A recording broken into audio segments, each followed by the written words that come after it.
뭐 김남국 의원의 입법 로비 의혹이 확산되고 있다. 뭐 이런 얘기입니다. 뭐 계속 지금 얘기가 나오는 그 김남국 의원이 가지고 있던 위믹스라는 코인 있지 않습니까? 이 위믹스라는 코인을 어디서 만들었냐면 게임 업체 위메이드라는 곳에서 저 위믹스라는 코인을 만든 곳입니다. 그런데 그 위메이드 임직원들이 최근 한 3년 동안 여의도 국회를 14차례 정도 방문을 했다. 의원회관실에 있는 의원들의 그 사무실을 13번, 가상자산 이 코인 정책 소관 상임위인 정무위원회 1번, 이렇게 해서 총 14번을 갔다는 거예요. 그런데 지금 보시면 김남국 의원의 여러 가지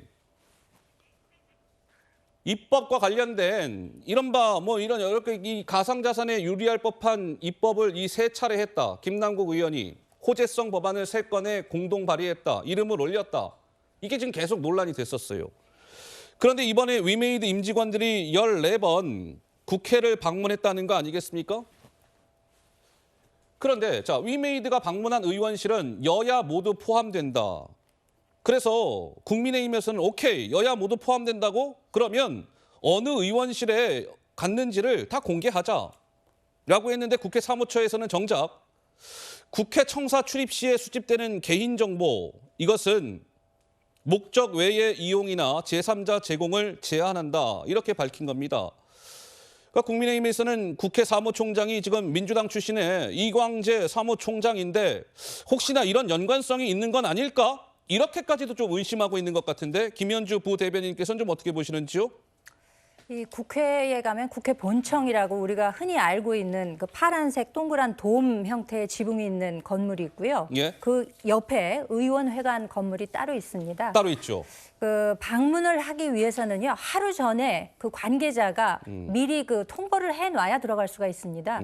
그 방문하는 분은 이제 거기 가면은 쓰게 돼 있거든요. 본인의 이름, 소속, 지위, 전화번호, 개인정보를 쓰고 또 방문하는 곳에 그 관계돼 있는 사람의 이름도 적게 돼 있습니다. 네. 그렇기 때문에 어느 의원실을 방문했는지 무슨 목적으로 방문했는지 알 수가 있는 거거든요. 왜 요즘번에 그 송영길 전 대표가 그 검찰에 자진 출두한다고 나갔을 때 그 밑에 가서 전화 연결을 하려고 했더니 전화 연결도 안 될 뿐더러 못 올라갔었잖아요. 사실상 뭐 문전박대를 됐죠. 그렇죠. 박했죠. 예. 그렇기 때문에 어떤 업무 관계가 있어야만 들어갈 수 있다는 확실한 증거가 되기 때문에 지금 현재 국회 사무처에서 목적 외의 이용이나 제3자 제공을 명분으로 지금 삼고 이것을 개인정보 차원에서 공개할 네. 수 없다라고 하는데 아니 지금 이처럼 중요한 중차대한 시점에 누가 이것을 뭐 제3자에게 제공하거나 목적 외에 이용할 리가 있겠습니까? 하하, 예. 지금 이처럼 중요한 대목에서는 분명히 이 정보를 밝혀서 이것이 어떤 그 P2E 게임 관련해서 국회의원과 특수한 거래가 있지 않았나라는 점을 밝힌다는 그런 공익을 예. 위한 목적이라면은 그 사무처에서도 반드시 이 내용을 밝혀야 된다고 생각이 됩니다.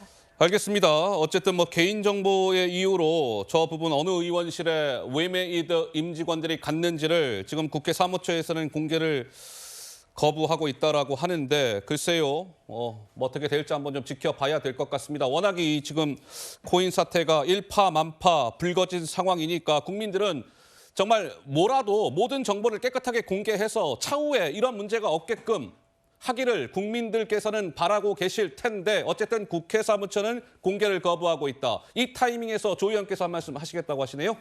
예, 뭐 저는 국민의힘 일부에서 이제 이광재 사무총장에 대한 영을누설까지 얘기하는데 그건 좀 많이 나간 것 같고요. 예.